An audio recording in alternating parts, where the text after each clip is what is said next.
Kasi ho mga bossing, kunyari ikaw, um, may pinaglalaban ka o may sinisigaw ka diyan sa kalsada, 'pag nakita mo wala ng sumasama sa'yo, paunti ka ng paunti mawawalan ka na ng gana, eh. Dito ho, sabi ko parang siguro may attendance 'tong mga 'to. Ano, kahit walang tao diyan, okey na 'yan. Basta importante matuloy itong, maisog o itong mautog natin, 'di ba? Oh, eto nga ho, oh. Oh, tuloy-tuloy ay, ay, ay, ay, ay, ay, ay, ay! Ayan, ang haba ho ng pila mga bossing. Oh, bakit kaya hindi sila umano, isang hilera dun sa kalsada? Hindi ko na ipe-play, ayan nakita niyo naman yung ginawang style nila. At eto pong video na 'to mga kababayan, 1 minuto hanggang maubos yung pila. Hindi ko alam kung pila ng bigas 'to o kung ano. Yung tipo po bang paubos sila ng paubos, mga kababayan, pero tuloy-tuloy lang po. Tipo bang parang, "Oh, nagawa namin yung maisog ngayong July 1. Eto, eto yung ebidensya, merong mga kahit pumuntang konting tao, nakapila." Si Janice ang gulo. Jani Mark, gusto kong lumiit bilbil ko. Help naman, paano kita tutulungan diyan? Nandito ako, oh. Yung kanila ho mga kababayan, ayan ginawa na lang nilang pila ho, oh. Pila na lang para kunyari mahaba, malayo. Hindi na yung kapag pinagkumpul-kumpul ho yan mga kababayan, siguro isang linya o 2 linya lang sa harap yan tapos na, oh. Kaya pahaba na lang, 'di ho ba? Ang pansin ko dito mga kababayan, parang meron silang, tipo bang, "Oh, eto attendance namin, eto yung mautog namin.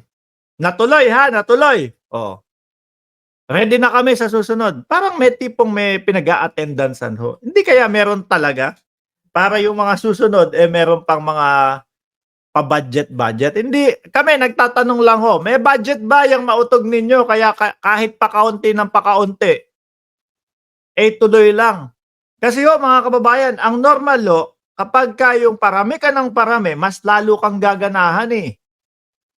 'Pag paunti ng paunti, mas lalo kang parang, "Wag na nga sa susunod wala na, eh, pahinga na muna tayo, nauubos lang yung budget, nauubos lang yung pondo natin, wala namang sumasama." Sa kanila baliktad, tuloy-tuloy lang. Kailangan mapabagsak niyo, mapababa niyo si Marcos Jr. diyan, 'no? Kahit anong mangyari, eto meron tayong ganitong pondo, tuloy-tuloy lang. Kahit nag-aalisan na ho yung mga PDP laban sa kanila, nag-aalisan na yung mga suporta sa kanila, mga bossing, o tuloy-tuloy lang. Eh, meron hong mga utu-utu pa din. Ayan 'no. Alam niyo yung mga placards nila na mga ginagamit, lalakihan ho natin, isang mabilis na ayan 'no.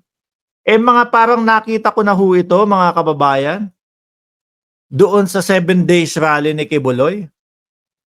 Pila may bayad pero nilangaw parang pila na nakipaglibing lang, sabi ni Kaloyal, acting like he is still in power. Oh, sana kunin na siya ng ICC para matahimik na ang bansa natin. Isama si Bato, Robin, at lahat ng mag-aamang digong. Oh, mas madali ang pag-unlad ng bansa pag wala na ang troublemaker.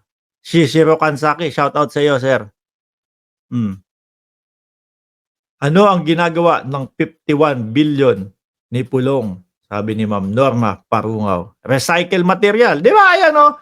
Yung pula, tapos puting karton, pula, tapos ganun. Alam mo na, kumbaga, lahat yon iisa lang ang pinaglalaban at lahat ho yun, mga bossing, eh, kumbaga, wala kahit na yung kaso-kaso ni Kibuloy, yan lang din ho ang gamit nila, eh. Eh, mas madami pa yung pumunta ano, doon sa BP Sara resign sa DepEd, 'di ho ba? Oh, tapos ayan, wala pa ding nangyayari hanggang ngayon. Hanggang ngayon nakaupo pa din ho ang ating presidente, mga kababayan. Kasi wala naman silang mga patunay ho. Bet B, Shout out sa inyo, 471. 1,074 viewers. Meron po diyang like button. Pindutin nyo lang po yung like button. Tapos, i-komento nyo kung pang ilan ang inyong like para madaanan kagaya yung ginawa ni Ma'am Beth B. Oh, para madaanan ko ng shout out ang inyong mga pangalan dyan. Okay? Si Ma'am Norse Berano, shout out sa iyo. Akala ko 32 million bumoto kay Sara pero 100 lang yan. Bakit hindi gumagalaw ang ICC hanggang ngayon? Wala pang nangyayari. Stay put lang po kayo, madam. No? Behind the scene. Biglaan ho yan. Mga kababayan, biglaan ho yan. Delia Rosario, shout out sa inyo. Nang Lucero, ibinulsa ng mga digong, Duterte ang pera ng sambayanang Pilipino. 480, Rafael Manzanares.